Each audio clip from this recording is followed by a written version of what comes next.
We'll talk to you then, but enjoy the show today, and I can't wait for you guys to take over and take the reins in just a moment here. Nice. All right, I appreciate you, Andy. Have fun. Appreciate you guys as well. I will be out tomorrow, as mentioned. Tommy taking the reins, excited for that. Again, he gets the Pack-A-Day radio show, Keys to the Franchise. Stay tuned again for that Mason Crosby show with Mitch Thunder Nelles coming up from 9 to 11. You can find the Pack-A-Day podcast 365 days a year, wherever you get your favorite podcasts. Again, tomorrow, Tommy is hosting, so make sure to check that out. This has been the Pack-A-Day radio show. Enjoy your Monday, and of course, go Pack Go. A Super Bowl champion. The Green Bay Packers have won the Super Bowl. The Packers' all-time leading scorer. A game winner for Mason Crosby. It's time for the Mason Crosby Show with Mitch Nelles, presented by Verizon, the #1 network in Milwaukee, on 1250 AM and 105.7 FM The Fan. Powered by the Potawatomi Sportsbook and on the free Odyssey app. It never happened with Kevin Durant, Russell Westbrook, and James Harden. It didn't happen with Paul George. But finally, a title has come to Oklahoma City Thunder. SGA has brought the Larry O'Brien to Oklahoma. The Oklahoma City Thunder are our champions. Speaking of Kevin Durant, he's traded on that same day to the Houston Rockets. And the Milwaukee Brewers finish off a sweep of the Minnesota Twins in the Twin Cities over the weekend. Good morning and welcome in. My name's Mitch Nelles, a.k.a. Thunder. This is the Mason Crosby Show presented by Verizon, and the kicker is here, Mason Crosby. Kicker / mechanic. Did you change the tire? I did not change the tire. You can change the tire, though, right? I can change the tire. This one, no, it was... Well, it wasn't on the conversion van, was it? I don't want to be bougie. I don't want to talk about, like. Well, you were busy. You were helping do shuttle runs to 43 different birthday parties. Yeah, let me tell you just a quick hit. Friday. This is my Friday, so I'm like, all right, we got everything rolling. Molly takes the Felicity to her birthday party. It's a princess party. They're doing like a spa thing, which love it. It was awesome, but I'm also like, where do we go from here? Like, these girls are getting their hair done, their faces done, nails painted.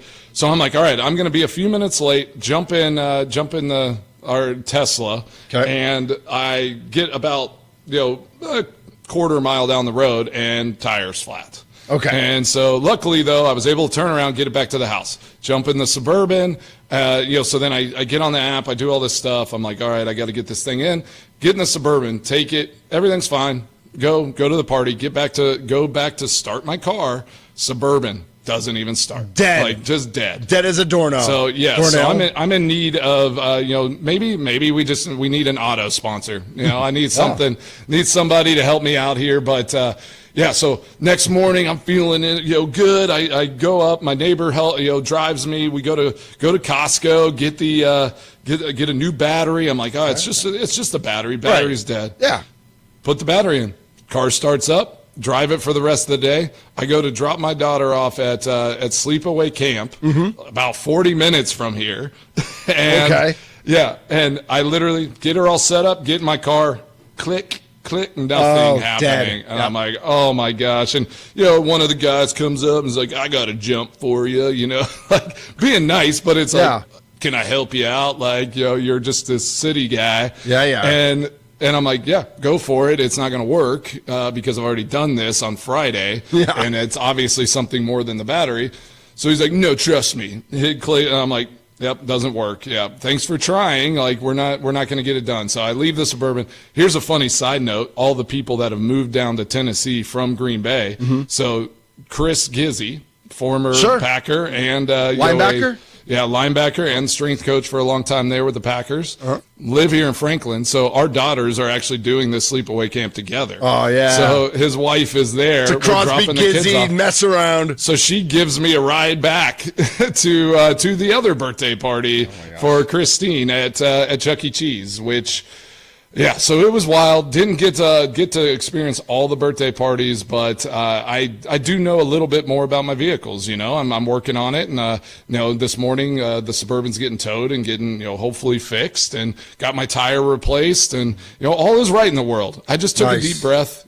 Car issues are the worst. Who has had a car issue in recent times that it's just like, why is this happening? Well, and let's definitely bring this up with Drew Wagner at 10 o'clock. He's going to join the show because I know on Friday, I don't know if he ended up doing it, but he was going to change out his brakes on Friday. And I'm like, dude, you can change I love that. brakes? So handy. Like, I can not do that. I know. That's crazy. Honestly, if I had a car that wasn't like these new with where you have to plug it in, all the electrical, all that, like I can do some like stuff. You know, it's like I can look in the under the hood of a car and kind of maybe understand what's going on in an older vehicle. But like these new cars, you just can't do anything. It's like if it's an electrical starter, whatever, you're just like, all right, well, you have to take it in. So. Yeah, unfortunately, that is true. All right, well, that was my weekend. Yeah, it was amazing. You didn't win pickleball, but no, you but were there. We competed. I did beat the team from let's see, a radio station down the dial. That had a great athlete, but he'd never really played pickleball before. So, all right. So it was fun to beat them. We competed well. I was teamed up with Dave Coombs, who's the morning guy on KLH, which is like a rock station here, whatever they are. And we competed. I wasn't embarrassed. Well, I was mean, worried I was going to embarrass you myself. looked like, it looked like a throwback Top Gun. Yeah, it looked a little athletic there. You were intense. The sleeves like cut off. I'll put it up on Facebook today. And speaking of Facebook, though not a Facebook, but speaking of YouTube, we are now on YouTube. Check us out. We are live at the Fan Milwaukee on YouTube. You can literally see us right now. You can comment. You can conversate with us back and forth at the Fan Milwaukee on YouTube. So make sure you get there for that because it's real now. We're real now. Yeah, we're not just voices in your head now. We are actually real people. Are we both wearing like light blue shirts today? We did not plan that. Matchy match. And I don't know why like I'm on this close up like Tommy was last week, but I'm on this close up right now. And you got the camera following you. Those AI cameras. All right. Well, that's enough. Let's jump in. Let's dive in because we have so much to talk about and we don't want to keep the people waiting. And everybody wants to hear our takes on what this NBA Finals Game 7 was. And man, what a finals it looked like it was about to be. What a game it looked like it was about to be. Yep. And then, oh my gosh, I could not rewatch Halliburton. And they've only shown it 7,000 times, oh my gosh. And Nolan wants to rewatch it. And he's like, Dad, rewind it. Dad, right there. It's where it And I'm just pops. like, no, I can't. Like, I literally, my calves and everything, I'm like, I need a massage. Like, everything just starts tightening up. Like, there aren't a lot of things that I can't, like, battle through. But for some reason, those types of injuries, when I see it and I see that Achilles just rolled up into his calf. I mean, that thing just popped and seized. I cannot watch that. Brutal. And he knew it right away, right? His he knew face when they close up and he's just like, it's gone. He's slapping the court like. He's like, I did it. No, like whatever, For sure. And I mean, what a wild time that, like, happened to Dame, happened, to Tatum, KD, all the, like, weird, like, those are weird injuries that are happening throughout the NBA. And we talked about it last week. There was a concern there, right? Mm-hmm. Or actually, we talked about I guess at the end of last week, where it's like, man, he's got to consider all those things. Yep. And I mean, he was going off early in that game. And then just 9 points in 7 minutes or something? 9 points, 7 minutes. He was 3 for 4 from three. Also, Dame, Tatum, and Tyrese Halliburton all popped the Achilles.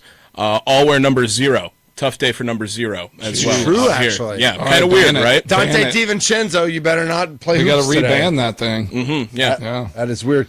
And so now, interestingly, we can get into this later, of course, but just like it changes all the odds in the Eastern Conference for next year, where Cleveland was going to be the favorite anyway, but now the Knicks are second, Orlando's third, then Boston, then Indiana, then Philly, Detroit, and then Milwaukee. Wow, but it's like, Milwaukee's that far down. But Boston wouldn't be fourth if Tatum was healthy. Pacers wouldn't be fifth if Halliburton was healthy. Bucks wouldn't be eighth if Dame was healthy. And it's like it's crazy the effect these injuries have.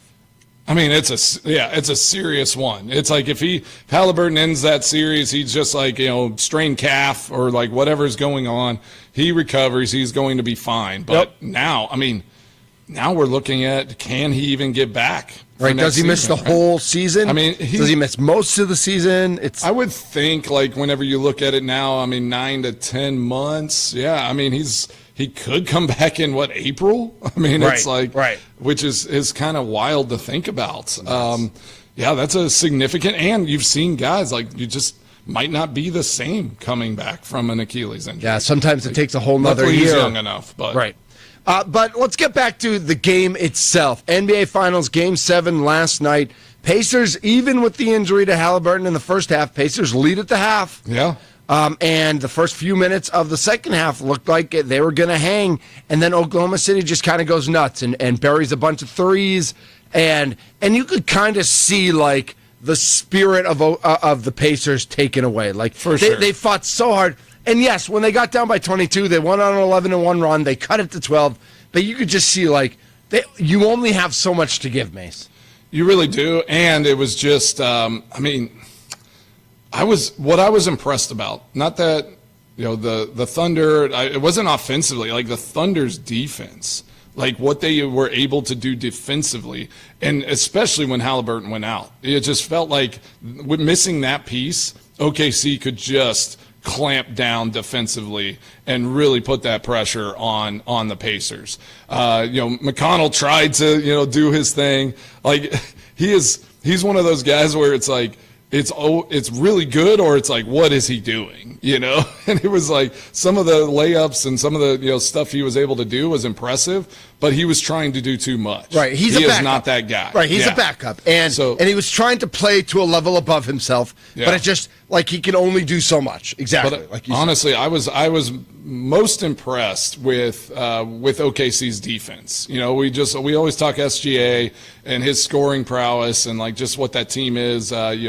Offensively whenever they get hot, but like defensively they just put vice grips on the Pacers and they just could not get it done.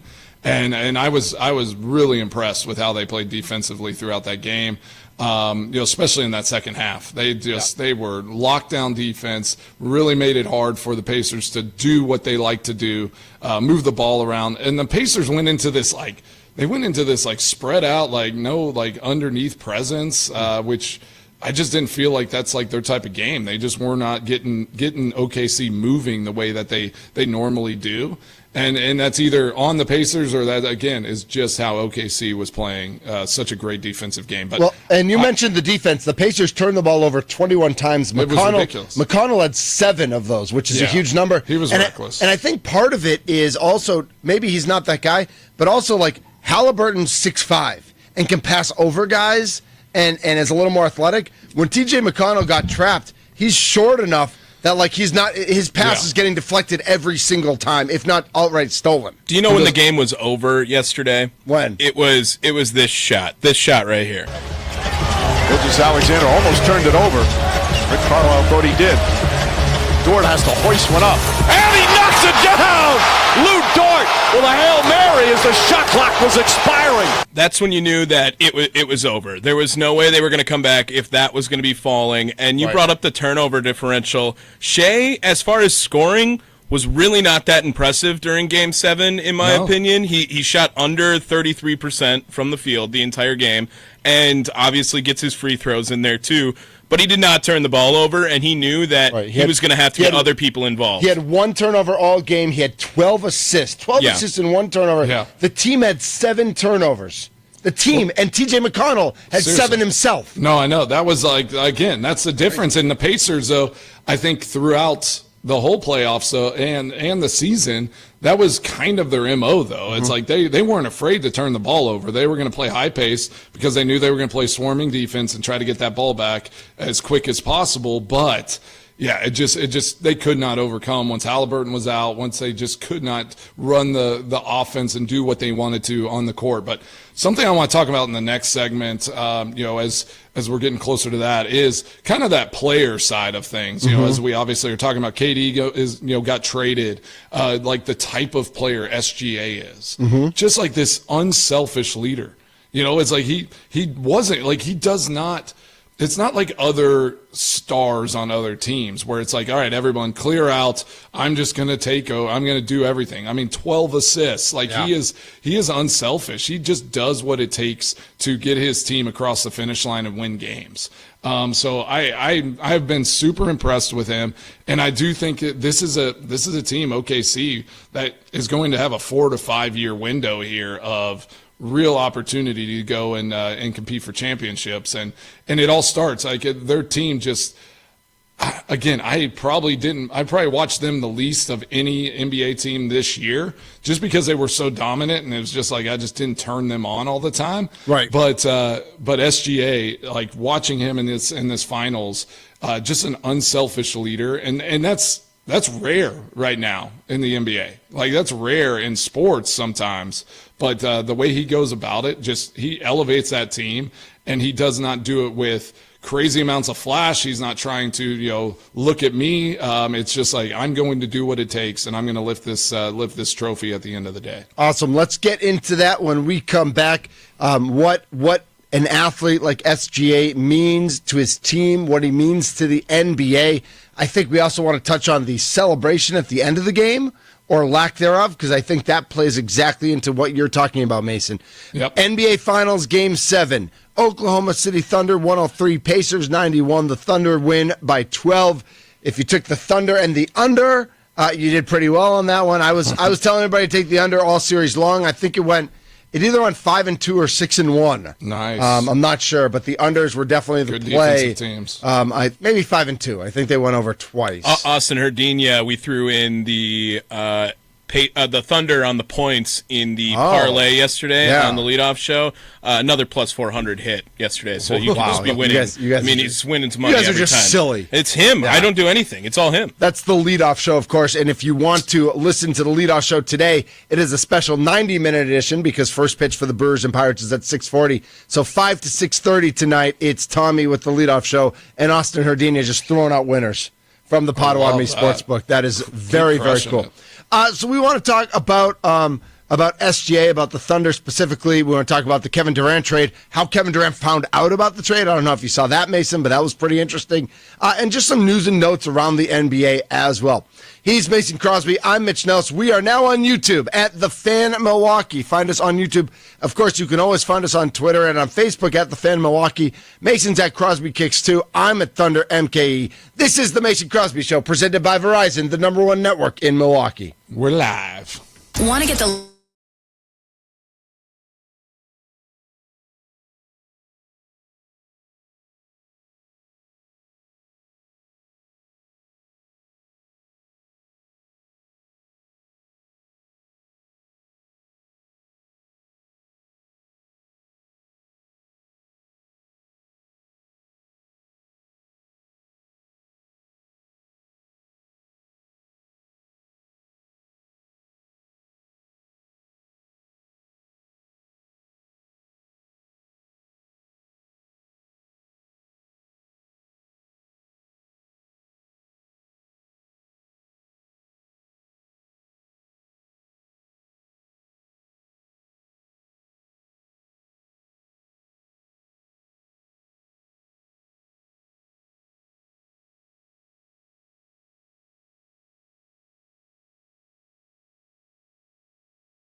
Lacrosse Softball Slam at skycarp.com.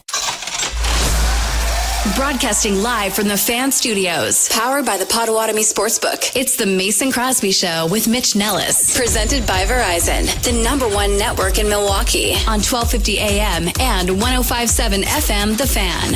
Almost like you don't want me to. You've got a cold heart and cold heart. Almost forgot it was Monday. Yeah. I love it. This is the Mason Crosby Show presented by Verizon, the #1 network in Milwaukee. Mason Crosby on February 6th, 2011, when that confetti started falling in Texas, when that clock hit triple zeros, what was the celebration like for our Green Bay Packers and Mr. Mason Crosby? Oh gosh, yeah, it was epic. It was lifting guys up. I still remember looking behind me, and it was like a couple of the Scott Wells. I remember specifically during college, all those guys they're standing on the benches, twirling towels, in that final series, and when that interception went, it was just pure chaos. The joy, the excitement. Awesome. The energy, and then I was able to find my Molly and Nolan, and then carrying him around on the field, have some amazing pictures. So yeah, it was electric. I mean, there's that confetti falling, like you see it, and you've kind of felt those feels watching games, and then whenever you experience it, you're like, why is this so magical? Like, it's just such a cool moment. And Nolan was not even 1 yet, correct? He was not 6 months old. Yep. Okay. Was he sleeping harder than Hartenstein's son was yesterday during that? Because that was awesome to see. I'm sure there were some nap times during the game, but he was wide awake after. He was ready to roll. Well, I don't know what you thought or how much you watched yesterday, but I was at a poker game last night at a buddy's house. Yeah. And so we had the game on the big screen, like right next to the poker, so we're all watching. And we all immediately noticed, like, with 34 seconds left or whatever it was, Caruso's going nuts, and he's getting everybody riled up. But once those 3 zeros hit, it had to have been the most subdued celebration in the history of sport. It was like, we're on a business trip. We won. Game's over. It was like a team of Jokic's almost, where it's like no one's celebrating. Sometimes, I mean, and again, that might be just to SGA's leadership and kind of what that team is. But it looked like their celebration in the locker room got pretty hyped. So maybe it was just as controlled and like not an expectation, but you act like you've been there before. Well, even if you haven't, you're just like, hey, we were the best team in the NBA. This is where we were supposed to be. And it bodes well for what their future is going to be, where it's not this just overhyped excitement of, we've never felt anything like this before. Well, and I've often wondered, not just with this Thunder team, but when you're the favorite and you win. It's almost a relief. Right, yes, that's exactly the word. Is that what you're gonna say? Yes, that's exactly the word.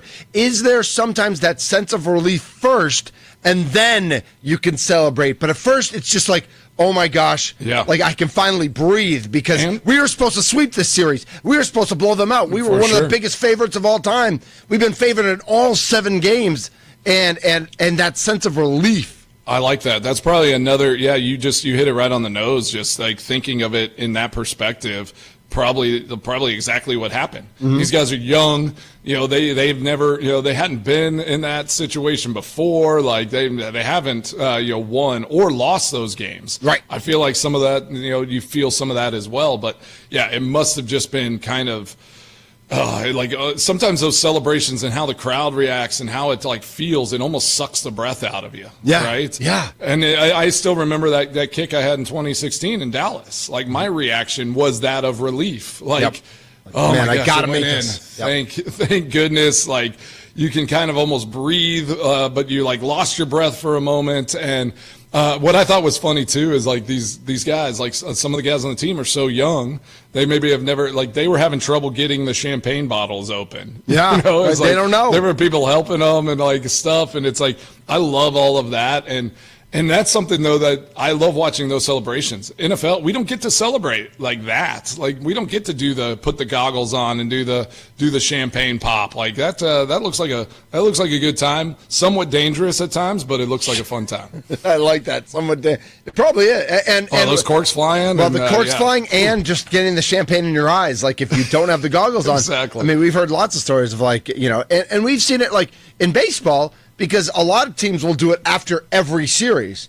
And so we've seen or when they clinch the playoff berth. I mean, a lot was made of having Euchre last year. Yeah. And privately, I think he had shared maybe with Yelich and with a couple of the other veterans and certainly with team leadership, like, this might be his last one. Like, so there was so more of a celebration for Euchre, which I can appreciate that, but I'm like you're saying, like, I'm not sure I would celebrate making it into the playoffs. Like, I don't think, like, it is. Or winning a wild card game. Or winning a wild card. Like, there is something about that where it's like, okay, like, we're on a business. We're on a mission trip here. We're going to win the whole thing, and we will not celebrate until that happens. Yep. I get celebrating victory. I think there is something about that. But, like, the big overdone celebration, who is that for?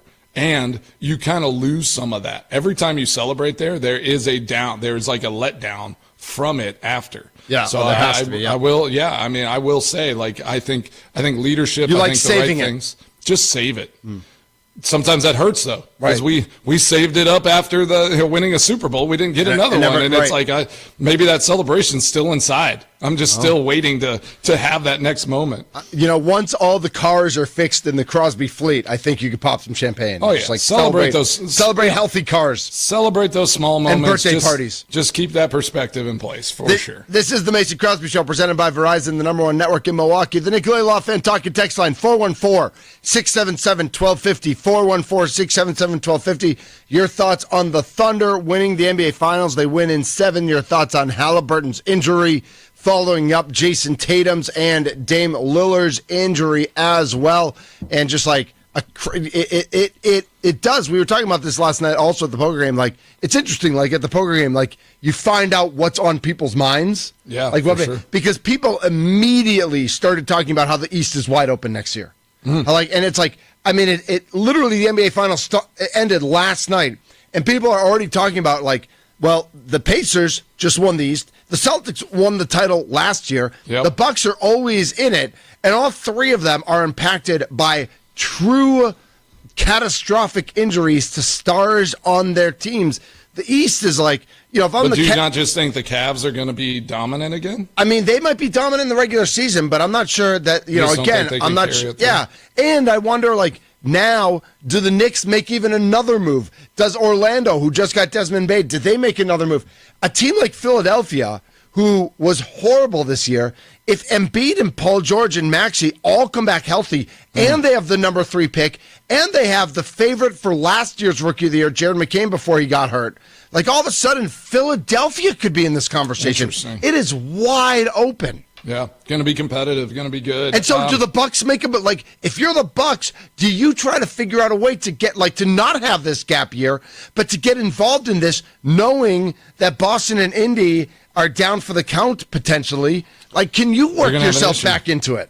You're going to have to address the absence of Dame, at that point guard position. I mean, there's going to have to be something done there. Yeah. So whether you want to or not, you're going to have to do due diligence and try to get something figured out for a piece. And I don't think they should be, especially with Giannis and, like, the talks here the last 3 years, but especially this year. Like, you cannot risk having a down season and just kind of limping into this upcoming season and just being hopeful that you can make another playoff appearance.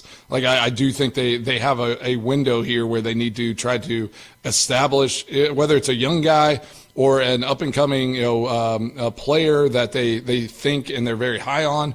Just go get somebody. You want to make some noise, right? That can be that piece, because I think if you make noise, it just goes on everybody's radar too, that, like, we are serious about chasing a championship, and we see that the East is going to be wide open, and it's going to be interesting to see who's going to take the reins and take over on that in that Eastern Conference. So I think the Bucks have just as good of opportunity to go and make a splash as anybody else in that conference. Well, speaking of making noise, Mason Crosby, we are in the 12:50 a.m. and 105.7 FM, the Fan Studios, powered by the Potawatomi Sportsbook.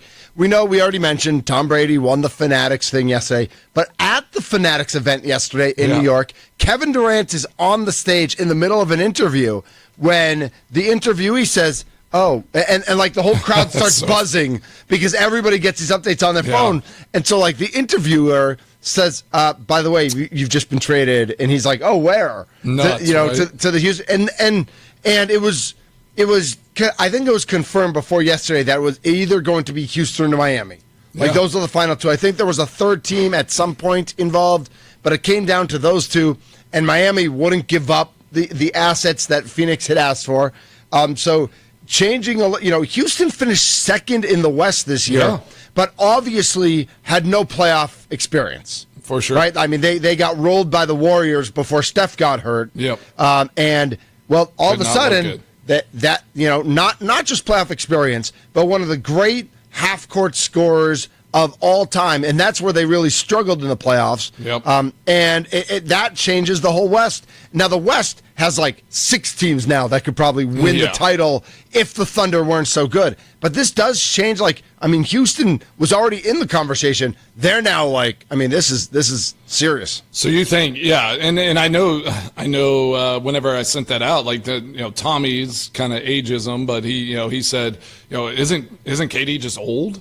But he's not a bad player still. No. He is going to boost and help that team.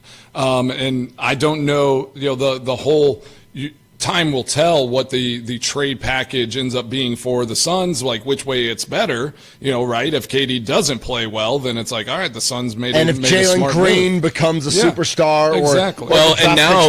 and now Houston's going to be in this boat somewhat like the Bucks or any other team that's competitive. All of their picks gone. Well, not that, but I'm talking about learning how to load manage Kevin Durant now too. Whether they're going to do that on a game-by-game basis, take days off, just so you have him ready for the playoffs when you actually need him, and that was something that the Bucks did with Giannis on a game-to-game basis. Other teams, like Kawhi Leonard, would sit out games in general. So Houston's going to have that problem to deal with now too. What's his over-under? You think 63 He will not be eligible to win an award. So less than 65. Yeah. You have to play 65 games to win an award. I think he'll miss 17 games all day. I think so, too. I think right around 60 is where Kevin Durant should be. Which I think, you still think that's a valuable asset, right? Yeah, because you're talking about the playoffs. It's not, it doesn't matter. They just need his experience because they're a good enough team already that they can go and get, be the second best team in the West potentially. He played 62 games this year. He was the 6th leading scorer in the NBA at 26.6. Now, so still just a dominant scorer. Right? Yeah, he still he shot 52.7% from the field, 43% from three, 84% free throw. Yeah. He 6 rebounds, more than 4 assists. So he's still getting it done. But he's going to get it done at 60 to 65 games. He's not getting it done at 82 games. And what Houston's going to count at, I was actually surprised Houston didn't have to give up more. Specifically, Amen Thompson. Amen Thompson is the guy on that roster that everybody thinks could be a superstar. Mm-hmm. And I was surprised. Jalen Green's I think Jalen Green is almost as good as Amen Thompson. And he was better this year, but I think Amen has the more potential. Yeah, but it felt like Houston has been done with Jalen Green. That was the guy that was a good move for them, willing to move the entire time. It was, you're absolutely right. So I think it was the fact that Houston didn't have to give up more, I think makes it a good move. And granted, the reason they didn't have to give up more is because Kevin Durant's 37 years old. Yeah. If he was 30, those 5 second-round picks are 5 first-round picks. Yeah, but he's 37. They see a window of time here where they think they can go and compete against an OKC and be one of the best teams in the West. And so they're going to add a piece like KD to be that guy for 60 games or whatever, and then help them try to get over that hump in the playoffs. Exactly. And I can appreciate that. And it's, you have to leverage a little bit in order to do that. But it's, they are going to be a team to be reckoned with here in the West this next season. The Thunder, the overwhelming favorite to win the West and to win the championship again next year. But in the West, Houston, the clear number 2. Then Denver, the Lakers, and the Timberwolves all tied at the third best odds. Wow. And I like it, that'll be interesting to watch because I think all 3 of those teams need a little help. Like Denver is not getting younger, and Jokic just needs a little more help, as we saw against the Thunder this year. The Lakers, For sure. with a full year of Doncic, could be really good, but still, you question their depth. Like they don't have players to come off the bench to help. And the Timberwolves, we saw again with them against the Thunder, like they were a mess. Yeah, and I mean, you see it in the NBA. You saw it like we talked about in the U.S. Open for golf and things like that. What team and what players, and what kind of group is willing to kind of get gritty, grind, and do all of that? Right. And that's where you have to have that balance of young and old. And, it's almost like this OKC team with a Caruso or, guys that have been there. That's a great point. Yep. Great His example. leadership probably really helped that team for sure. get over the hump. So I do think if you have certain combinations of players, they might have all the talent in the world, but are they willing to grind in those tough times, in those dog days, middle of the season, late in the season, into the playoffs, where you kind of get hit in the mouth and you have to, lick your wounds and come back and be a better version of yourself. If you've kind of made it and it's you're not asking yourself, am I willing to push harder than I have in a couple years?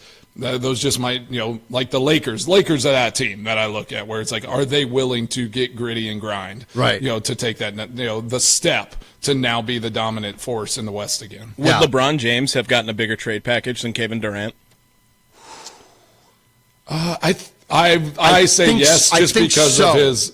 Not that KD's not marketable, but obviously very popular, very marketable. But LeBron James is another animal, right? In terms of marketability, yeah. And as far as branding, marketability, it's just I think he would have gotten. And I do think LeBron is a little bit better at getting the people around him better.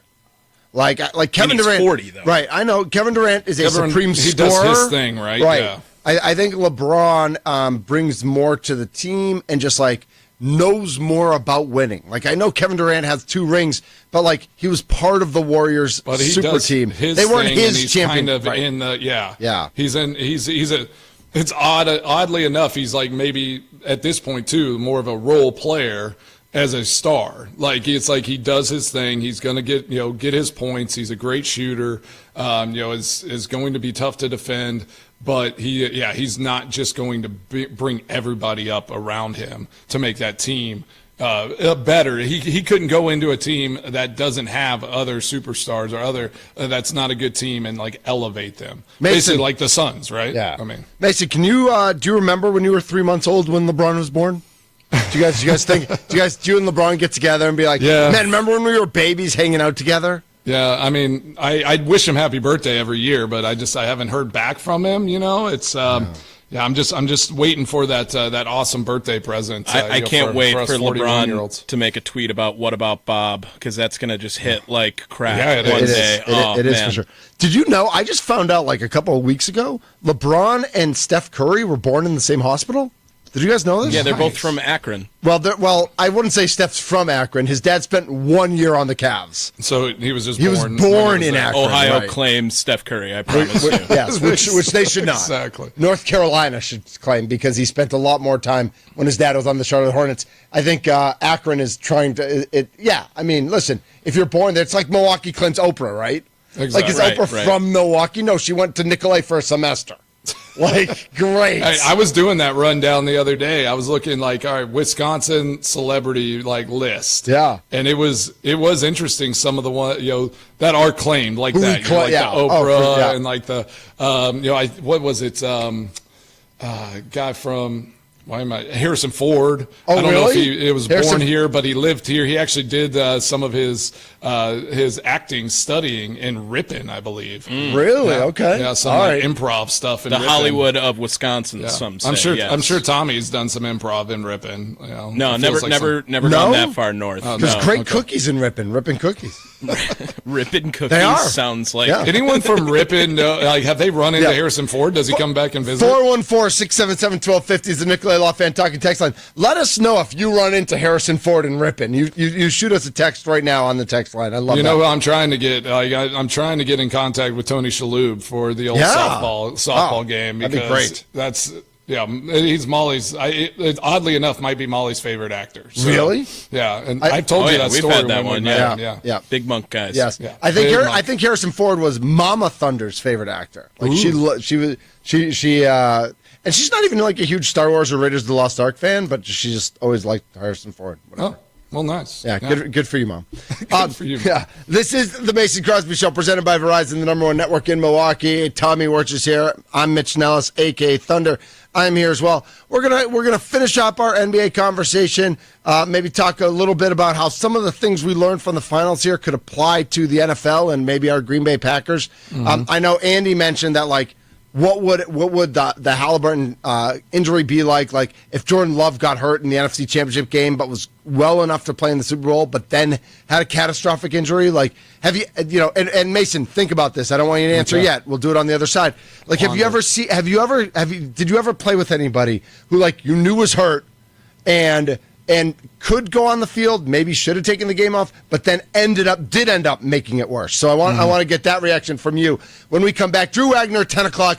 The 10 o'clock hour is going to be littered with all sorts of Brewers celebration. They are the best team in Major League Baseball. You want some? Come get some, Chicago Cubs. I know you're quaking in your boots already, Council. they are. Let's go. This is the Mason Crosby Show, presented by Verizon. Yeah, buddy. Loving the crew?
Broadcasting live from the Fan Studios, powered by the Potawatomi Sportsbook. It's the Mason Crosby Show with Mitch Nelles, presented by Verizon, the #1 network in Milwaukee, on 1250 AM and 105.7 FM. The Fan. Yeah, boy, I can be the whiskey in your soda, the lime to your Corona, shotgun in your Tacoma, the Audrey to your Hank. She's got a little style and a Hollywood smile, but believe me, honey, good as money in the bank. I'm everything she This is the Mason Crosby Show, presented by Verizon, the #1 network in Milwaukee. Mitch Thunder Nelles with you, as well as the kicker, Mason Crosby. I threw out a question to Mason before we got to break. Real quick, though, I do want to mention, I was watching the halftime show last night, and they come out, and they're doing the halftime show, and Stephen A. just goes Stephen A. in the middle of the halftime show, and it's like, we're breaking down the first half. Yeah. You don't need to scream. You don't need to, like, you go be Stephen A. during First Take or Get Up or whatever. Yeah, if or, he's or gonna whatever. be there on the halftime show. But if you have 20 seconds to make a point, just, like, be a normal human being. Like, it literally made me say to myself, because I've been going back with and forth with some people on Twitter about, like, oh, well, ESPN did their job then because you're tweeting about it, you're talking about it. Oh. Yes, but I'm now not going to watch their halftime show once all next season. Like, if I know Stephen A. is on, principle on those right? things. If I know Stephen A. is on, I am not tuning in. Like, I am specifically going out of my way to not tune into an NBA pregame or halftime show if I know Stephen A. is on. Well, just, like we talked about before the show, I don't really tune my ears or my brain in whenever some of that stuff's going. Like, Right. Again, fortunately, I have this innate ability to just, like, block out, the noise that I don't want to hear. Yep. So it's even that. If, like, a bad announcer's at a game, announcing a game, I'll just, like, I'll kind of do my own in my own mind, my own announcing or my own voiceover. Just like, okay, like I can't stand what they're saying, but, like, I'm not going to let it ruin this game for me. Exactly. I heard a little piece of it. I was moving around at halftime, just as getting ready for that second half. But yeah, I think Molly said something like, "Oh, I heard Stephen A. might even, like, want to run, be in politics," and I was like, what's he going to run on? Just opinion? Like, just, like, how he feels about things? Like, I just don't understand that. Like, the loudest voice in the room doesn't always make it the right voice. Exactly. Right? And listen, he makes $20 million a year because he's convinced people that the loudest voice in the room is the most important or smartest. And he's just not. Like, he's just dumb, and, like, I don't get it. That was a weird panel. I will say that. Like, the panel at halftime, I was like, yes. It just did not feel like it really connected, right? Like, I was not getting a Game 7 of the finals. Like, no. This is top of the line. Yep. Like, this is what we need to be listening to. Do people even really like Kendrick Perkins? Like, that's the other one that, I mean, I don't think he's there to be liked. I think he's there. He needs to make good points. But does he make good points? I'm not sure he does. Right? I mean, at least Stephen A. is screaming good points sometimes. Like, Kendrick Perkins is a total nothing burger on a Stephen panel A. does, every like, time. hit things that are, like, are relevant and viable. Like, in the thing, it's just sometimes it's like you can't hear it all because it's just, like, coming at you so heavy. Right. Yeah. All right, so back to the question I asked you before we get to the top of the hour, Mason. Do you remember a time when somebody was like, and like, obviously we could talk about Jair Alexander, right? Yeah. But is there anybody you remember who was, like, banged up, hurt, maybe had a hamstring or maybe had something like that, where, like, they could play, they could push through it, maybe they shouldn't have, they tried to and made it worse? Yeah, I was trying to think of, like, a specific situation. I mean, everybody in the NFL, by the end of the season, like, there's something that's bugging you, right? And we had multiple times where Aaron in 2014 was playing through that calf injury. Right. So he was, every time he stepped on the field, was dealing with, it was getting worse, and he wasn't practicing leading up to the games because he just had to rest that calf. Yep. So I look at that situation. Absolutely. What I look at, like, what I kind of thought about more, though, was how the NFL and NBA are so different, and would it have been better if Halliburton just hadn't played? Because I think that, like, seeing him pop his Achilles and, like, what he had, like, started that game out as, like, who knows, like, the woulda, coulda, shoulda, we can play that game all day. But it's like that that is a deflating moment for a team. Like when you see a guy like that, they had a spark of great play in that first half, but then they just could not withstand, and it almost just it just took its toll. Yep. So and sometimes too, it's like you Chop. start a guy like that, he gets injured in a big situation, which again it started making me think about our Super Bowl and how we overcame some of that. Right, Charles Woodson. Yep. You know, he busts his shoulder and he's out. Can't come back in. Yeah, Yep. Jordy had the bursa sac deal in his knee.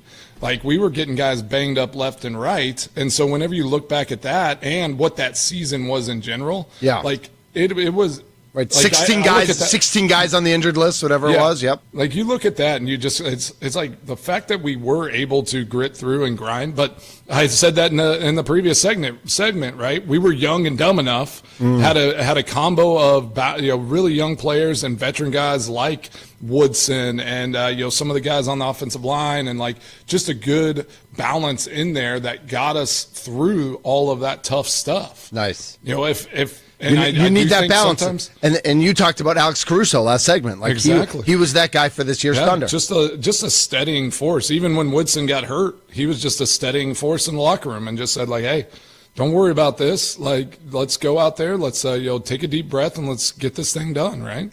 When he got hurt, was he wearing the ascot? Did he wear the ascot? He put it on after. Yeah, okay. Just making sure. He's Mason Crosby. I'm Mitch Nelles, a.k.a. Thunder. It's the Mason Crosby Show, presented by Verizon, the #1 network in Milwaukee.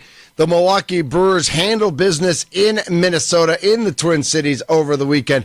I don't want to say they won easily Friday and Saturday, but certainly easier than they won yesterday, where things got a little nerve-wracking at the end of the game, but they escaped with the win.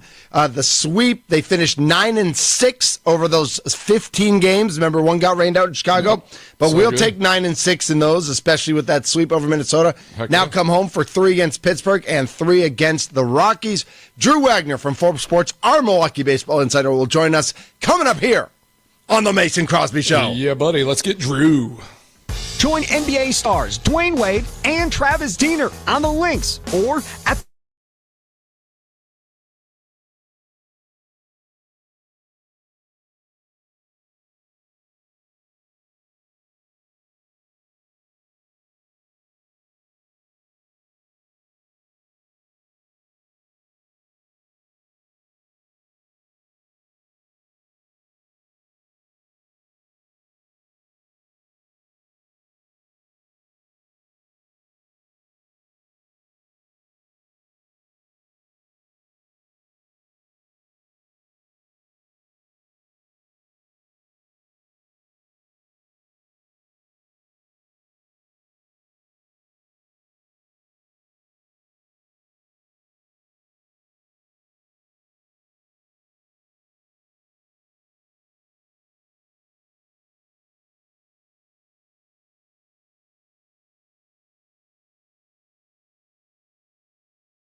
presented by Verizon, the #1 network in Milwaukee on 1250 AM and 105.7 FM The Fan. WSSP Milwaukee, W289CB Milwaukee, Wisconsin Sports Daily with Steve Sparky Pfeiffer. Weekday afternoon starting at 2 on 1250 AM and 105.7 FM The Fan, an Odyssey sports station. What's the latest on the crew?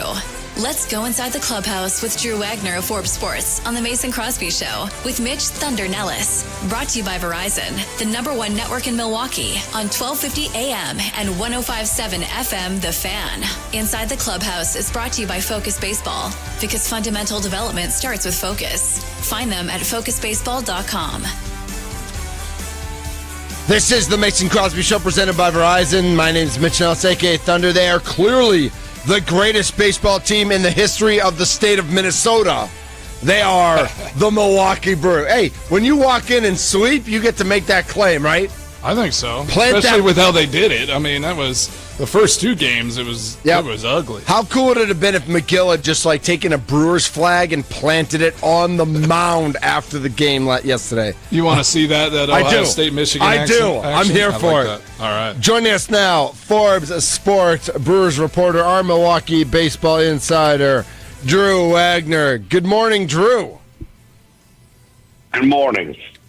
What's up, Drew? Do you like my McGill planting the flag on the mound in the Twin Cities? I do like that because I think there's too much sportsmanship in baseball. Yes. Yes.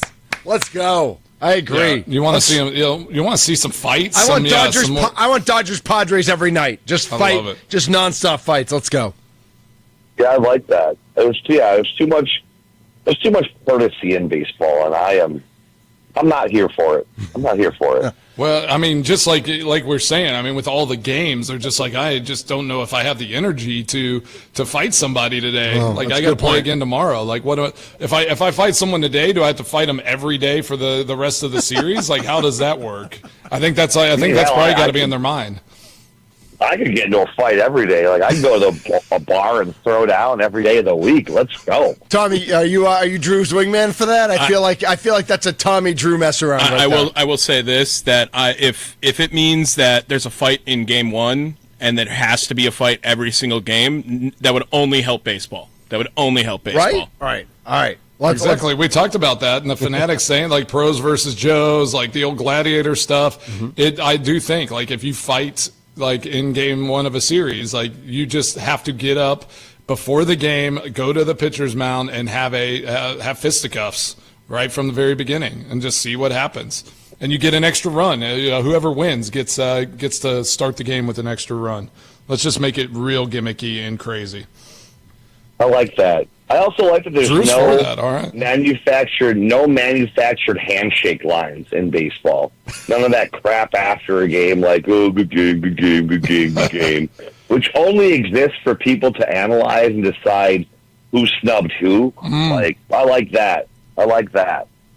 So are you saying they don't have manufactured lines, or you want there to be a manufactured line? They don't. They don't have them, and I like that. I hate the handshake line in basketball.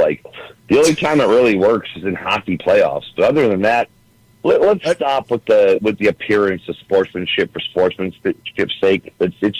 It doesn't work. It is a little league thing for sure. I agree with Drew, though. I like it at the end of NHL playoff series. Mason, what was that like for you? After games, would you specifically search guys out you knew you were friends with? Was there people you wanted to meet or say hi to, or were there ever games a tough loss and you just didn't want to talk to anybody and you just stormed off? No, I never, Drew wouldn't, obviously wouldn't like me. I was sportsmanship guy through and through. Yep. I'm going to go and I'm going to shake hands. Definitely would be less during a loss, but you're going to go and, congratulate, especially the specialists and the coaches and all of that, or, go and say hi, just say something to, a guy on the other team.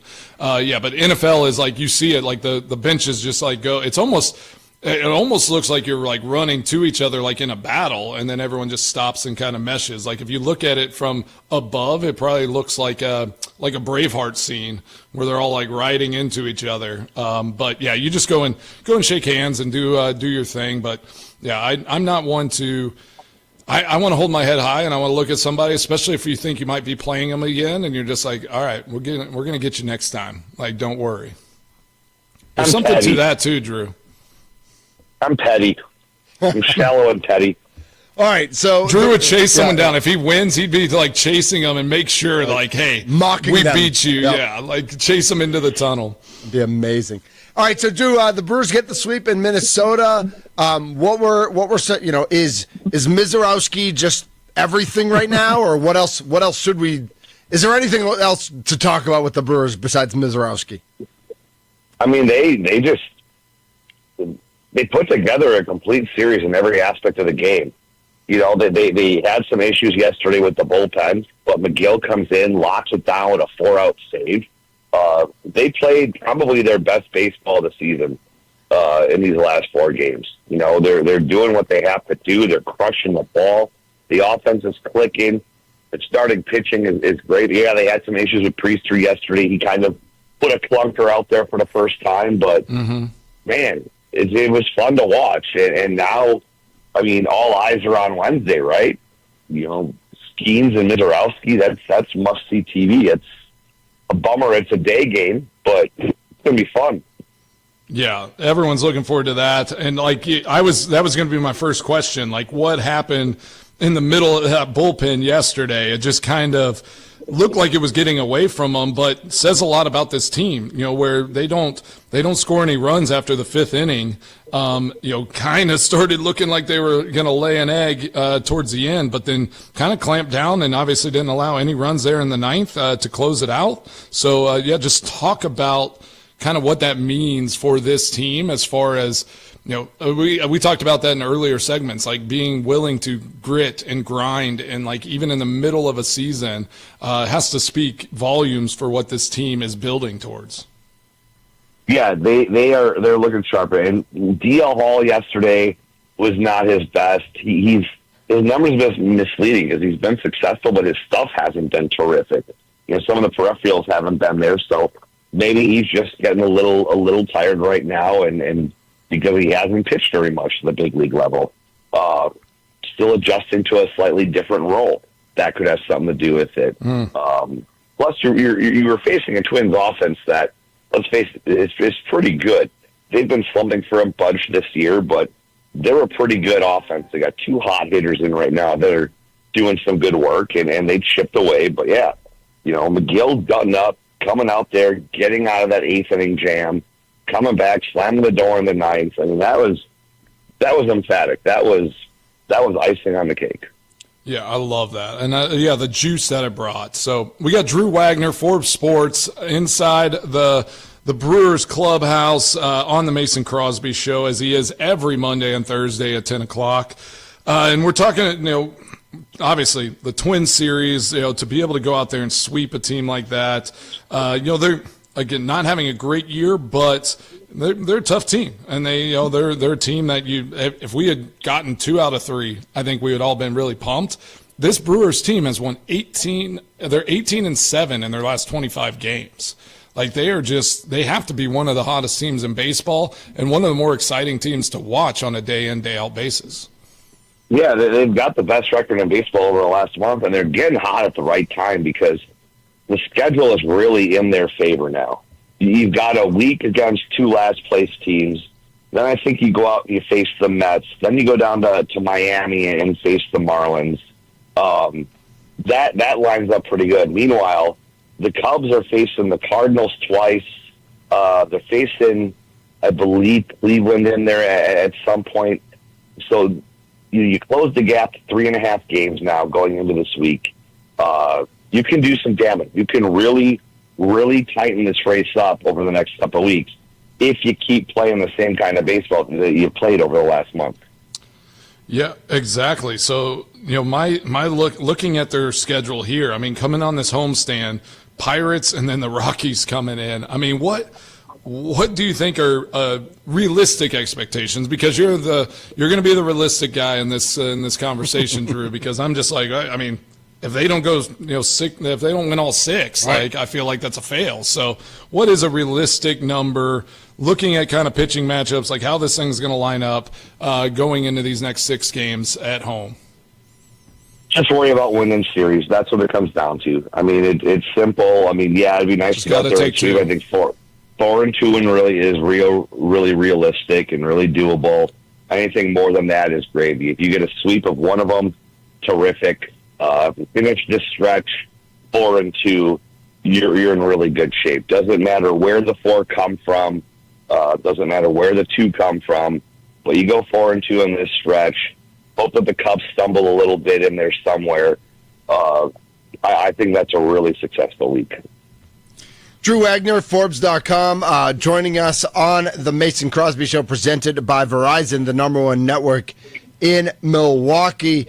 And, you know, we saw a couple of guys homer yesterday who've been, Bryce Strang hasn't been struggling per se, but he hasn't hit a home run in a while. Rhys Hoskins has been struggling.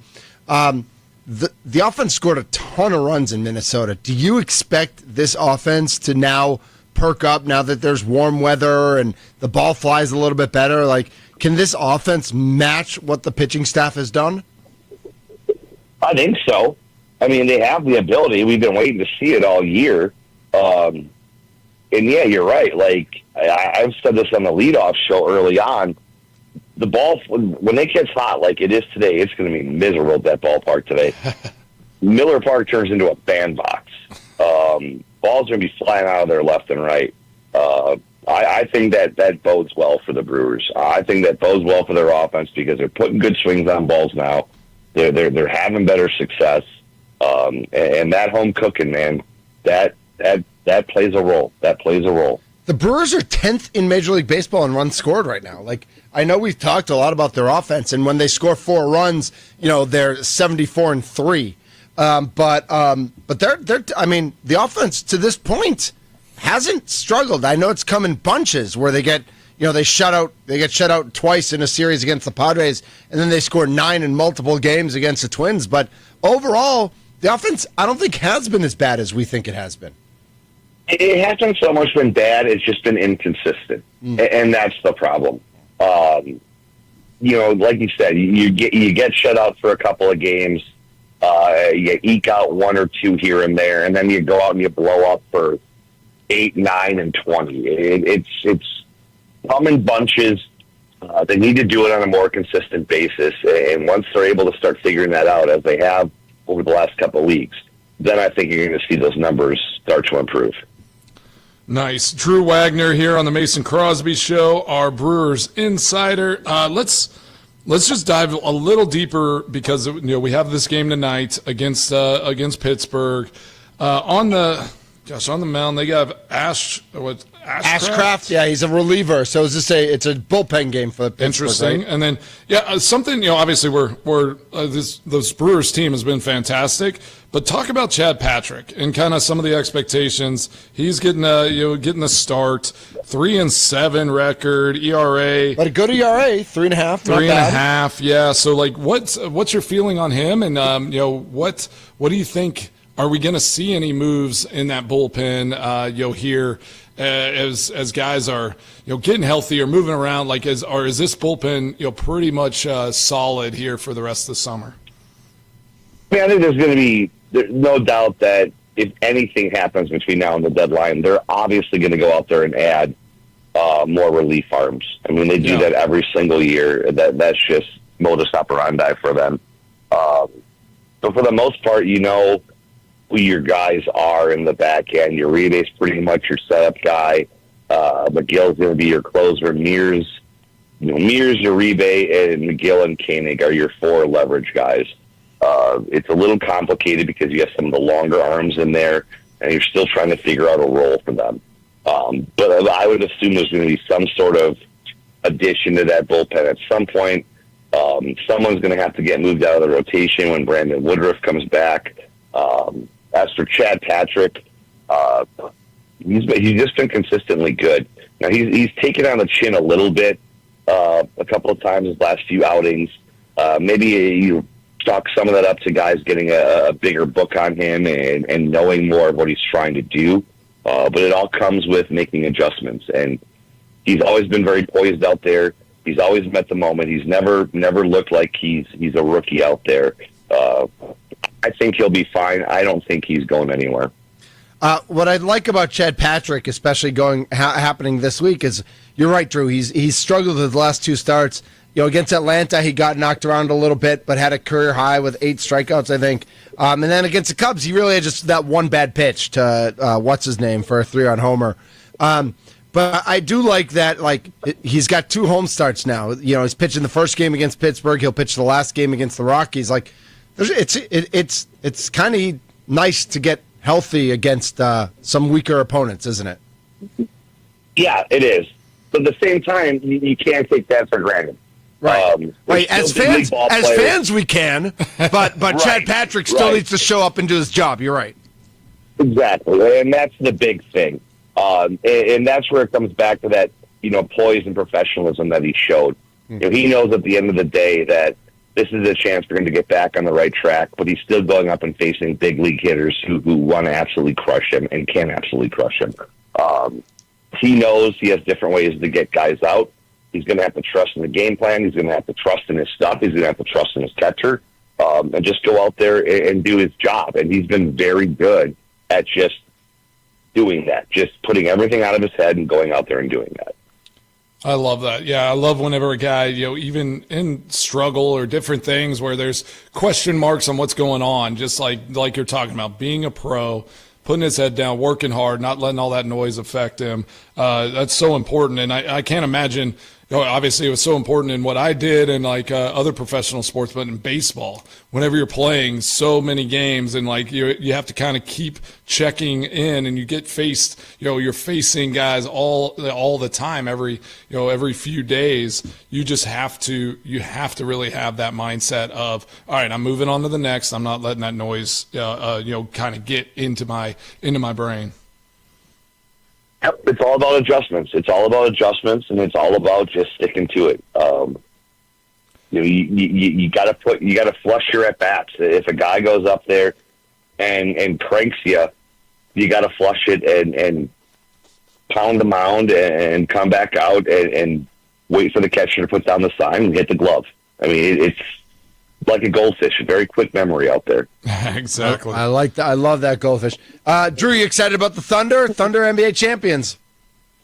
I am very happy for my friends down in Oklahoma. I'm guessing the nice. Gang at the Mercury Lounge and Hunt Club in Tulsa were very well hydrated last night. I'm kind of upset because I had an offer to go to the game last night. Ooh. No. I turned it down. Yeah. Jeez. Would you have had to pay for your ticket, or was this like a free ticket somebody had for you? It was a free ticket. Oh, Drew Wagner, what are you doing? What are you doing? Game 7. If I didn't have the game today, and if I had air conditioning in my truck, I might have made the drive down. Fair. That's a good point. Yeah. That would be helpful. Yep. You can install that though yourself, right? Yeah, you could do that yourself, right? I lack the legal apparatus to remove air conditioning coolant from a motor vehicle. So, okay. As you know, I'm all about laws and regulations. Yeah, you are. Yeah, you are. Yeah. So, no, I turned it down. I watched from my couch. Had a couple of Arnold Palmers. And, nice. Good night. Awesome. I'm old, man. I'm not leaving the air conditioning. I've waited 47 years to have central air conditioning. Damned if I'm leaving the house. Ever. That's right. Nice. Well, Drew, thanks so much for jumping on. Shockingly, I know you're shocked to hear, I will be in the press box on Wednesday. Awesome. I know, right? Like, I'm that front runner who, the Miz is pitching against Skeens. Yeah, of course Mitch is showing up for that one. Oh, boy. Yeah. So I'm gonna have you there. Yeah, I'll get some work done. So thanks for jumping on today, and we'll talk to you soon, my friend. Take care. All right. See ya. That's Drew Wagner, Forbes Sports, our Milwaukee baseball insider. Just a quick update. It's 87 degrees in Hales Corners. High of 94 right now. It feels like 94 right now. Low of 71. We are under an extreme heat warning until 7 o'clock this evening. It's been, and 87's actually cooler than it's been the past couple of days, where it's been 94, 95 by this time of the day. Mason, I don't know what you guys got going down in Nashville, but it is Nashville hot right now in Milwaukee. Yeah, it is. Nice. Tommy's shaking his head at that one. He's like, Mitch, you are the worst. Save the dad jokes for me, all right? Hey, I'm allowed. I liked it. Yeah, I appreciate that. A little more Brewers news and notes when we come back. I have a Packers question for you, Mason. Okay. And I might even bring up my favorite sport, golf. Because there was a tournament over the weekend, and it got a little there's a little Ryder Cup taste feel to it. I feel like at the end there. Yeah. So cool. I'm gonna basically no pun intended. I'm going to tee you up for that one and let you tell everybody. Man, 2-1. Yeah. Oh, my goodness. I'm the worst. I know. My name's Mitch Nelles, a.k.a. Thunder. I do enjoy a good dad joke. He's Mason Crosby. It is the Mason Crosby Show, presented by Verizon, the #1 network in Milwaukee. Mm-hmm. And we're on YouTube now, at The Fan Milwaukee. Find us on YouTube. Watch us on YouTube, at The Fan Milwaukee. Yeah, buddy.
By Verizon, the #1 network in Milwaukee on 1250 AM and 105.7 FM, The Fan. I played my guitar too loud. How do you like me now? How do you like me now? Now that I'm on my way, you still think I'm crazy standing here today? Isn't Country Monday without a little Toby Keith? We hadn't had... We had gone a little while without Toby Keith on a Monday, so yeah, it just feels right. Yeah, it just feels right. Just been holding it down, so he abandons our Country Monday on the Mason Crosby Show, and we are presented by Verizon, the #1 network in Milwaukee. Come on, Mitch. I mean, listen, it's not in my blood, but I can try. Next time I have a Monday by myself, I will attempt a country Monday, and then we will report back to you, like what I played, because there are some songs I will play. So we will get to that. That's all right. I forgive you. Yeah, he is the kicker, Mason Crosby. I'm Mitch Nelles.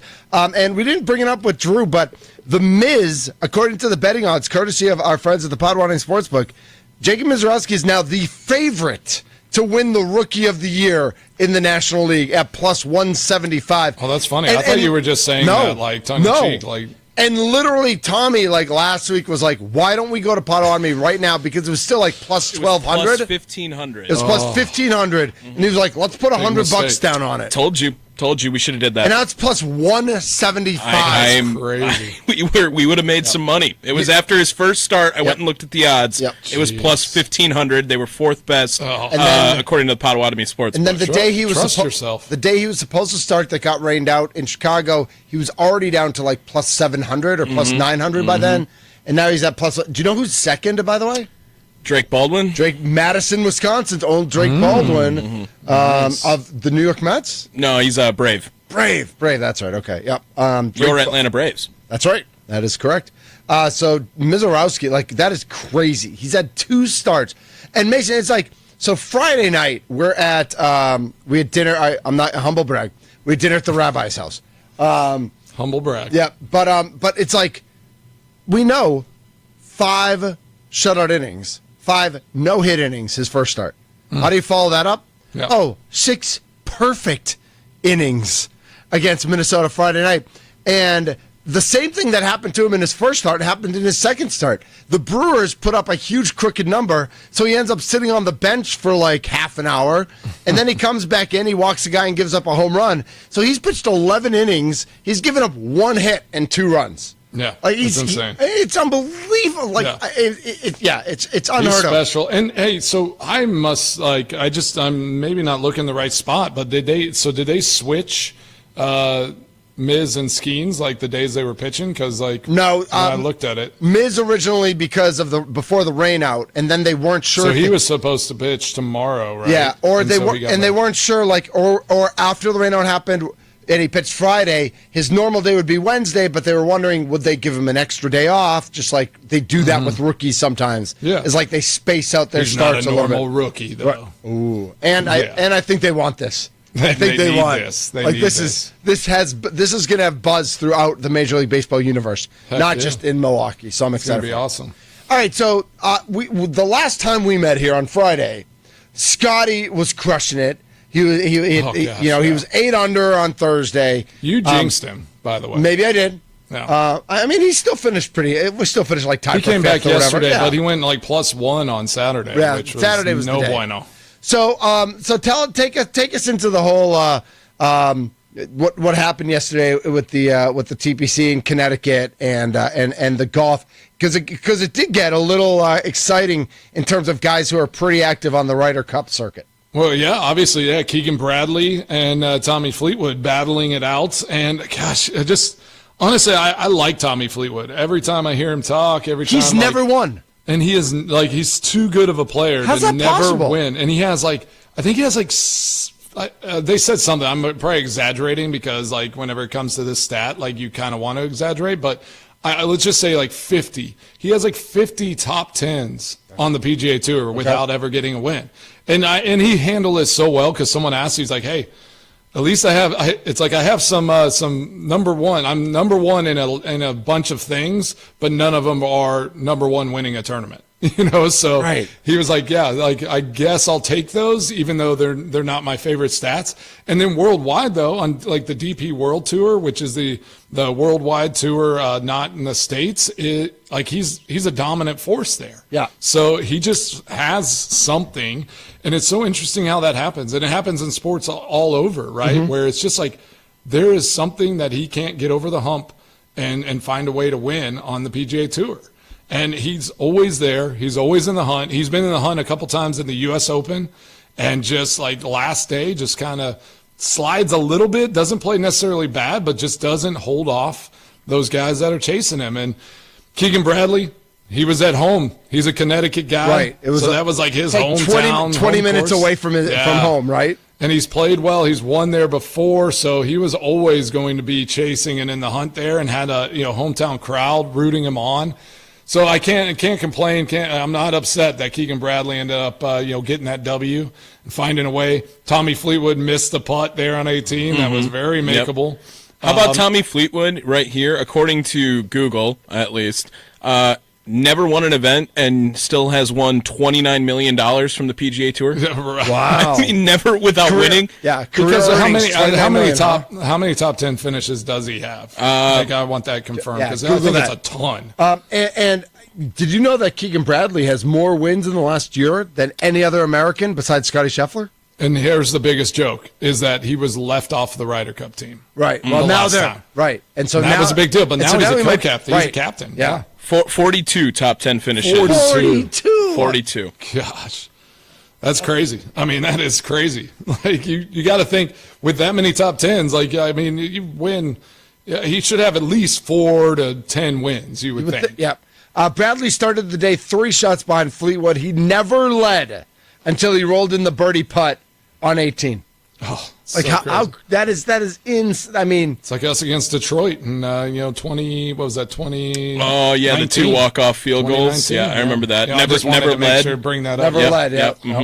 Yep. No, that's when I did my Lambeau Leap. It is the most top 10 finishes without a victory by quite a bit. Brett Quigley, if you've heard of him. Yep, Quiggs, yep. 34 he has. All right, so he's not that far behind. But yeah, but Quigley, I don't even know is he even playing anymore? I mean, 8 top 10 finishes in a year is a great year, no? Of course. So that's why he's made so much money. Quite a bit away.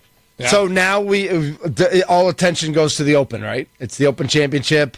Well, the Open Champ, we got a couple of good ones. I honestly, what's this next week? The Travelers is always a big one. Scotty plays in like every tournament, so he'll probably be in all of these. All right, we got our friends, our TPC they're in Detroit coming up. The Rocket Classic. The Rocket Mortgage, which is Ricky Fowler's deal, and then John Deere. When was the last time he's won anything? Yep. Then our friends at John Deere. And then our John Deere friends, and then the Open. Yeah. Yep. In Scotland this year. In Scotland. We're going to Scotland.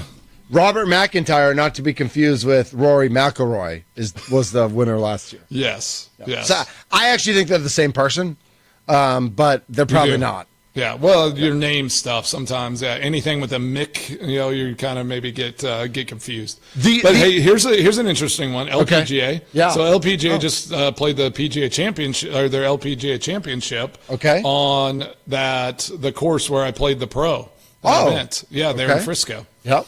And it was tough. Yeah. It was not. Were you watching and having like acid flashbacks? I was. There were a few moments where I was like, oh gosh, I remember 3-putting there. Like that was those greens, and the wind started blowing like it did when we were playing, and it was just brutal. It looked like for them. Do you know how purses work in the PGA? Yes. All right. So the Rocket Classic in Detroit this week has a purse of $9.6 million. Mm-hmm. The John Deere Classic, 8.4. The Open in Scotland, $9 million. Like the purse at the Open is less than the Rocket Classic. And then if you look into August, the FedEx St. Jude in Memphis has a purse of $20 million. And the BMW Championship in Owings Mills, Maryland the next week also has a purse of $20 million. Yeah. But is the BMW, is that a FedEx? Like, is that once they're getting into the FedEx? It's listed under, it must be. Those must be FedEx ones. But still, like, wouldn't you think the Open Championship in Scotland has a bigger purse? That it's just another tournament in terms of money? But see, that's not run necessarily by, that's not run by the PGA. Okay. It's run by the RNA. Oh. So, yeah. Yeah, they're the worst. I don't know. Yeah, it's interesting. All that stuff is fascinating, and like so how the purse works is, so you have a pool. Are you saying how it works? No, why the money is different, and not like how. Right. No, I know how it works, but I was just going to explain to you, like you tried to explain to me gambling. Right. But no, like I don't understand why the Open Championship isn't like a bigger purse event. Yeah, because what was the U.S. Open? It had to. Was it significant? Of course, the site I'm on only has like the current and the future ones. Completed tournaments. Let's see. When was it? It was like a week ago. Oakmont? Spawn won 4.3, right? Okay. Yeah, so the purse has to be $9 million at least. 15. Yeah. It just has the winner. Interesting. Wow, ESPN, your site sucks. Get a new site. Seriously. No, that is interesting. That that the Open Championship would actually doesn't have a bigger purse. Have a smaller purse, smaller than the Rocket Mortgage in Detroit. Should we meet up in Detroit this weekend? I mean, I don't really want to go to Detroit though. $21.5 million for the U.S. Open. There it is. Yeah. Gosh, come on, Open Championship! Like you think it's just because it's we've been around forever. We're so prestigious. Like it's an honor to play there. Not we don't need to give as much money for the winners. I think all Americans should boycott the Open Championship. What do you know about Crystal Palace, Mason? Let's go. I know a little. Yeah, because Woody Johnson, Aaron Rodgers' best friend, just bought 43%. Of Crystal Palace. Yeah. Now he bought it from an American businessman. Yeah. But like more and more American sportsmen and sports owners are getting it, kind of like Mason Crosby did it himself in getting involved with Walsall. You see him climbing the charts, like some of these major, like the Man U and the Liverpools and all these teams. They're climbing the Fenway charts Group and on how valuable those clubs are. Right. So it seems like. And it's no surprise that I think more and more American business people, venture capitalists, team owners are going to get involved in more and more European football clubs if they can figure out a way that enhances their portfolio. Because as of right now, on June 23rd, 2025, no one's lost money by buying a sports team. I don't think that's a losing proposition. No. At some point, the finances of Earth might turn around and things might change a little bit, but not in the foreseeable future, I don't think. Yeah, and you know what's so interesting over there is like there's two ways to run one of those programs, right? Okay. So one is like a vanity piece where you just throw a ton of money, you just want the glitz and the glam, and which Barcelona's owner does. Okay. Actually, it might be Real. It's Barcelona and Real are both where they're just going to throw money around. They're not concerned about what developing players and what they're making and all of that. Yep. And then you have like a Dortmund, Leverkusen, Bayern Leverkusen. So some of these German clubs that are like so they're so good at developing young players, and then they're making a ton of money because they transfer them to other teams. So like Liverpool just paid Bayern Leverkusen in Germany £150 million to get a player, just to get the rights to sign that player. Okay. So it's like they give Bayern Leverkusen $150 million. Now they have to do a contract with this player. Right. That's just the rights to sign him. Exactly. That's $202 million for all of our American listeners. Thank out you there. for converting that. Yeah. I know everyone was confused with it. I said pounds. I thought did they send like a bunch of cows over there? Like cows and chickens? What's going on? Are we doing things in weight now? What's happening? But think of that. Yeah. Like think if you're Bayern Leverkusen, you lost a good player, but you just made $202 million. Like that's insane. Imagine if the Houston Rockets had to send $100 million to the Phoenix Suns, just for the rights to now negotiate with Kevin Durant to sign him to a new deal. Exactly. Are there ever any cases, Mason, of when guys don't sign contracts after that? I feel like it's all kind of predetermined when they are buying them in the transfer. I do think the negotiations have to happen like almost with the player, but I do think there have been cases where a player has refused to go to the place that the team worked a transfer fee with. So it has happened. I almost want to say either Messi or Mbappe, one of those when they were going to PSG. Mbappe definitely had an issue. Mbappe, there was definitely a big I think deal it was like one. He didn't want to go the initial time that they worked the deal.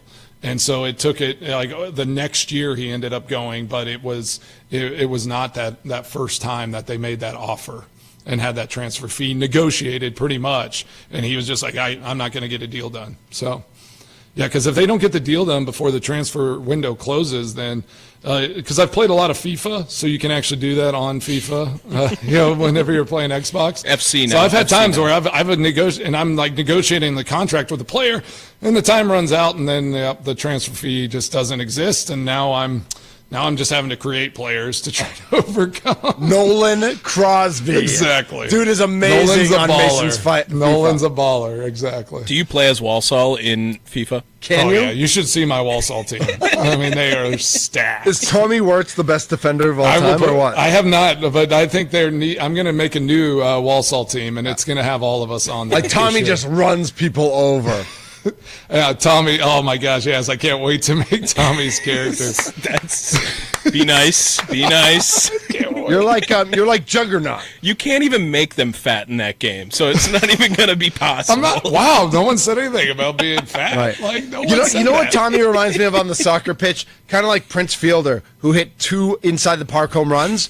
Once Prince Fielder gets moving, Known he soccer is player. flying. Unstoppable. Yeah. And once Tommy gets moving, like I don't know how well he does side to side, but he is just, if you are in his way, Yeah. he is going to mow I'm you way down. Oh yeah, I'm way more agility than speed. Yeah. Do you want to be a defender or a goal scorer? That's my only No, question. I score goals. I don't play what? defense. I don't play defense. Wow. Okay. Yeah. No. All right. I thought you might be the brick wall back I there. thought he but would we're gonna be put too. you up No, top. All right. no. I'll run up and down on the front half. You're the though. striker? I don't even want to help defense. Tommy the striker Wirtz.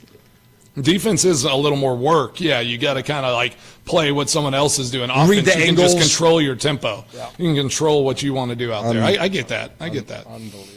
Unbelievable. I picture you as like a different Erling Haaland. That's like kind of how I view you. Just not the same in Who's many that? ways. Is but that the like- blonde guy? Yeah. Okay. Yeah, I know who that is. No. Yeah. In real quick Bucks news over the weekend, that was really non-news. Pat Connaughton picked up his $9.4 million player option. I mean, listen, he wasn't getting he was maybe getting a 3-year $9 million deal max on the free agency market. So No, picking it's up a good deal. Good for him. Good for Yeah. him. And it still keeps them under the first apron, so they can make moves. All sorts of trade rumors. I saw John Horst. I lost to John Horst playing pickleball on Thursday night. He's going to come on the show next week, or maybe in 2 weeks. But he was saying that he doesn't really look at all the 11 bazillion Giannis trade rumors, but he knows they're all out there. Because every once in a while, his staff will send him, be like, "Oh, I didn't know you traded Giannis to the Hawks and the Spurs and the Suns today. Like, good job." How many can we get going? Yeah. But yeah, that is interesting. And I think that honestly, if you're in those positions, you probably have to you can't look at any of that stuff. Right. But he did say it was amusing. It is amusing. I mean, you gotta take some of that stuff as fascinating, and who knows, something someday might just be like, well, that actually sounds like a pretty good deal. Let's get this thing going.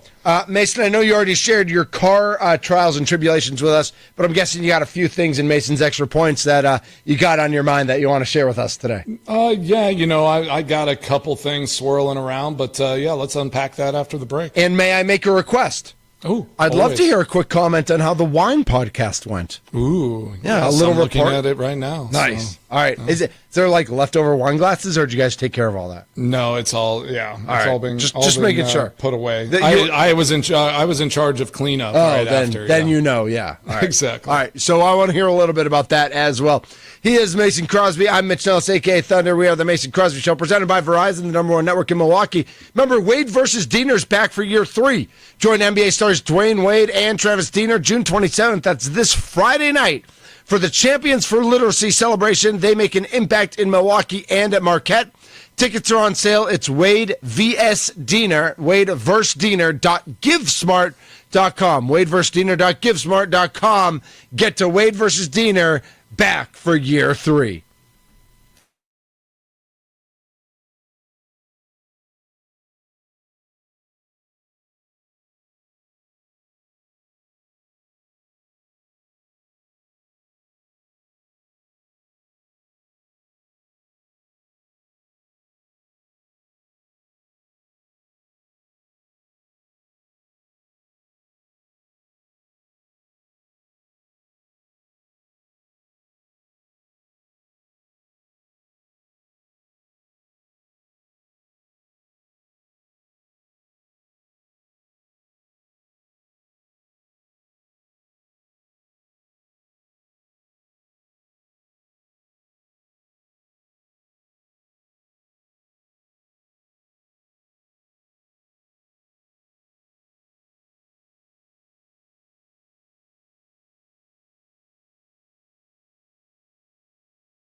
Sportsbook. It's the Mason Crosby Show with Mitch Nelles, presented by Verizon, the #1 network in Milwaukee, on 1250 AM and 1057 FM The Fan.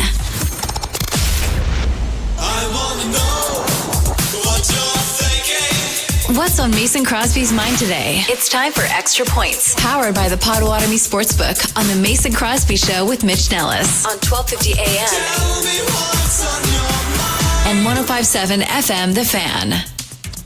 All righty. Well, thank you for listening to the Mason Crosby Show after a wild and crazy weekend here in the Crosby household. We are getting cars fixed, and we are moving into this week with, just a gratitude and abundance. I talked about that last week when I came on. What are you grateful for? Let's have gratitude, as it is Monday. Sometimes Mondays can be tough, but honestly, this weekend was so tough. I'm happy that it's the week now. Thankful for you guys. Thanks for jumping on, and just another great show to knock this week out. Drew Wagner at 10 o'clock. If you missed any of this, we are on the Odyssey app at thefanmilwaukee.com. Find the Mason Crosby Show. We are now.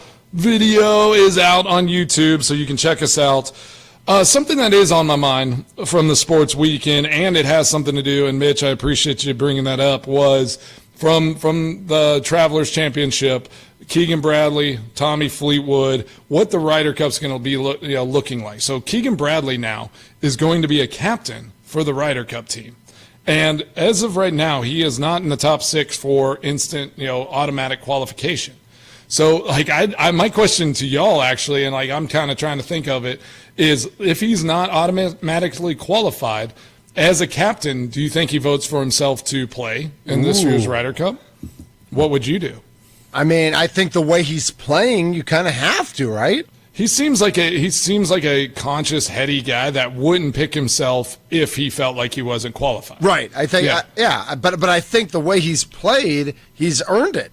There's probably players that would pick themselves even if they just didn't. For ego. Yeah, they're just like, well, I just want to play. Right. Yeah, I just feel like I should be playing. But I don't think he would do that.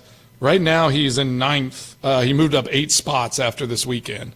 So he's in that top 10. He's right on the border. It's not like he's 25th. No, he went he missed out last time. He was the 11th. He was on 11th on the list. Okay. And they jumped him for Justin Thomas and Speed and some guys that were way down the list in just point rate. But they were names. Because they thought that they could play well together. And that was a huge miss. At that time, Keegan Bradley was trending so much better in his golf game than any of those guys. Justin Thomas didn't play awful in the Ryder Cup, but it was a miss for the U.S., and I think they will learn from that. So, have you ever been to a Ryder Cup? You know what? No, because we whenever it was at Whistling Straits, you guys were out of town leaving for the 49ers game. Yeah, so got it. So we actually, I think did we leave early? No. I can't remember why I couldn't get down there, but Molly and the kids went 2 days. Ooh. And they were right there looking over 16 green and 17 tee box in a perfect spot. It's actually, they were there as it closed out because a lot of those matches ended on 16. So they got to see all the celebration, all the fun. So I lived vicariously through them. So this year it's in Farmingdale, New York at the end of September. How great of a Sunday is that going to be? The U.S. wins the Ryder Cup, and the Packers go to Dallas and beat the Cowboys. I think it's going to be perfect. And the Brewers, whoever they're playing on September 28th, Brewers win too. What a win that's going to be for America and for Milwaukee and for Wisconsin. Wisconsin sports will feel very good, and Americans are going to, Brewers clinched the NL Central. Brewers clinched the NL Central on that day. Packers beat the Cowboys, and U.S. wins the Ryder Cup. All in one day. I'm calling it right now. Yes. Book it right now. What's the parlay number at Potawatomi for all that to happen on that day? Ask Austin. Get us a line. Get us a line. So, do you have some good wine? Oh, yes. Wine podcast went off really well. Had some great wine. Emerson Brown and At Large. It's our winemaker friends, 2 labels. And then we compared them to a nice Zen and a Chardonnay that you can buy at any local store. Nice. And so, check it out. Crosby's Crew. It should. I think we're dropping first episode July 9th. Okay. And should be having 3 episodes a month. I'll mark my calendar. Yep, we're already lining some people up. We're looking to get Charles Woodson on, Will Blackman. Yep. Mark King's coming on here in July, and we'll do something with him. So, lots of Wisconsin connections to start, and then we're just going to keep spreading out that apron. Love it. Good for you, Mace. Yeah, it's a fun time. It's fun to have, again, I'm the worst at retirement. I just have more and more things that I'm adding to my plate. Keep going, man. That's right. Yeah, get busy living or get busy dying. Exactly. We're always living. Nice. Well, thank y'all. Thank you for listening to the Mason Crosby Show. And as always, we're presented by Verizon, the #1 network in Milwaukee. And we're live from 1250 a.m. and 105.7 FM, the Fan Studios, powered by the Potawatomi Sportsbook. Remember, Talk to you tomorrow. Brewers President of Business Operations, Rick Schlesinger, with Sparky Day at 2:40 and the leadoff show at 5. Got it. I was so precious, but terribly you not to forgive me. Hey Rachel, I'm sorry. Broadcasting live from the Fan Studios. Power